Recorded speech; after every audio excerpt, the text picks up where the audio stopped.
Okay, we ran out of room on the last one because this thing takes video at 1080p and takes up a lot of room. Anyway, I was pretty much done talking with that. You're ready for your test. You're going to be in great shape. What you're not ready for is today's lab. The sub should have your horsepower lab. So you take your horsepower lab that we did on Tuesday or Monday or whenever we did this. I think it was Tuesday. And you should get this back. On the back of it, we have a toy lab to do. So this is going to be our lab for today. You're going to break into groups of 3 people, and each of you is going to have one of these toys.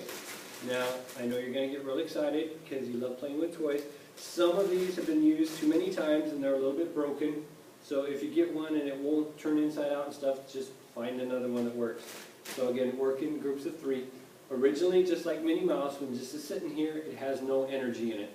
What I have to do to put energy into it is I have to do work. So if I apply a force over a distance, I inverted it, I now put potential energy in it because I did work. I put this down, the potential turns into kinetic immediately off the table. That kinetic turns into potential and then comes back down as kinetic. What you want to do is you want to take some time. There are some stopwatches in the back of the room. Please put them back when you're done. The stopwatches, you will start the timing when it snaps off. Please do it on the floor, it's easier. So it'll snap off the floor, it'll go up, and then click it again when it hits the floor. Don't catch it in midair like I did. Wait till it hits the floor again. So you want the total time in air.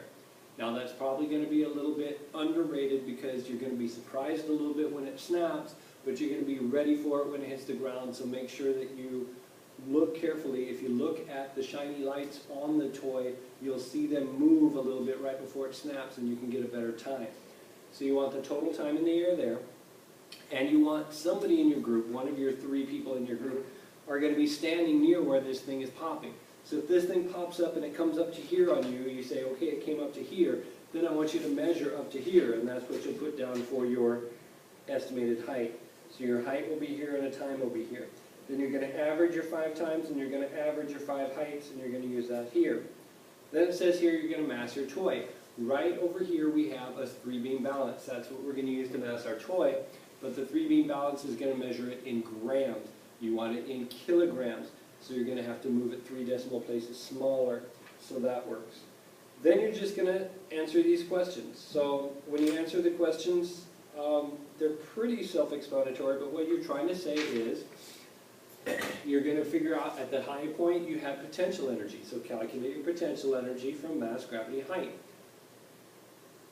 Then that potential energy came from the amount of kinetic energy you had when you were just snapping off the table here. So this energy and this energy should be the same. Where did this kinetic energy come from?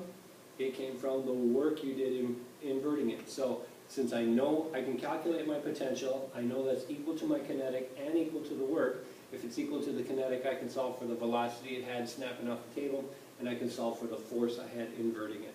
So that's what you want to do. Please put my poppers back. Don't take them home. These are hard to find. It's not that they're terribly expensive, it's that they're terribly hard to find. So when you're done with them, please put them back in here. Be good. Obey. Make sure the room is cleaned up and everything's in good shape. Thank you so much.